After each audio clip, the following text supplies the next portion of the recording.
প্রিয় দেশবাসী, আসসালামু আলাইকুম। জুলাই গণ অভ্যুত্থান জাতির ইতিহাসে এক অসাধারণ অর্জন।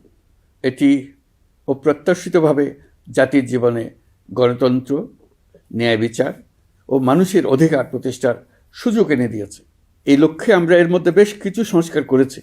আরও গভীর ও সুদূর প্রসারী সংস্কারের জন্য দেশের সকল রাজনৈতিক দলের ঐকমত্যের ভিত্তিতে জুলাই সনদ প্রণয়ন করেছে। এই জুলাই সনদ বাস্তবায়নের জন্য আপনাদের সম্মতি প্রয়োজন। এর জন্য গণভোটের আয়োজন করা হয়েছে। এই গণভোটে অংশ নিন, সনদে আপনার সম্মতি দেন।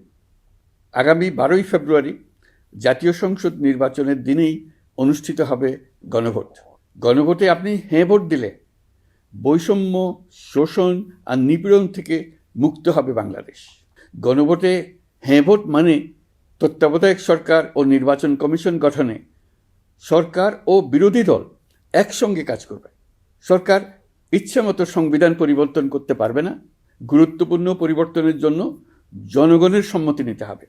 এতে আরও বলা আছে, বিরোধী দল থেকে ডেপুটি স্পিকার ও সংসদের গুরুত্বপূর্ণ কমিটির সভাপতিরা নির্বাচিত হবেন। একজন ব্যক্তি সর্বোচ্চ 10 বছরের বেশি প্রধানমন্ত্রী থাকতে পারবেন না। বিচার ব্যবস্থা স্বাধীনভাবে কাজ করবে। সংসদে নারীদের প্রতিনিধিত্ব বাড়বে। ক্ষমতার ভারসাম্য রক্ষায় পার্লামেন্টে একটি উচ্চ কক্ষ গঠিত হবে। আপনার মৌলিক অধিকার আরও সুরক্ষিত হবে।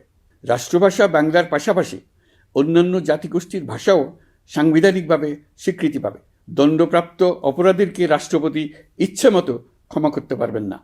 সব ক্ষমতা একজন প্রধানমন্ত্রীর হাতে থাকবে না। এবং এরকম আরও কিছু গুরুত্বপূর্ণ প্রস্তাব এর মধ্যে রয়েছে। আমি আপনাদের সকলের প্রতি আহ্বান জানাই, আগামী নির্বাচনে গণভোটে অংশ নেন। রাষ্ট্রকে আপনার প্রত্যাশা মতো গড়ে তোলার জন্য হেঁতে সিল দেন। নতুন বাংলাদেশ গড়ার চাবি এখন আপনার হাতে। হেঁতে সিল দিলে নতুন বাংলাদেশ গড়ার দরজা খুলে যাবে। হেঁতে আপনি নিজে সিল দেন, আপনার পরিচিত সবাইকে সিল দিতে উদ্বুদ্ধ করুন এবং তাদেরকে ভোট কেন্দ্রে নিয়ে আসুন। দেশ পাল্টে দেন।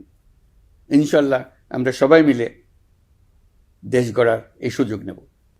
মহান আল্লাহ আমাদের সহায় হন। ধন্যবাদ।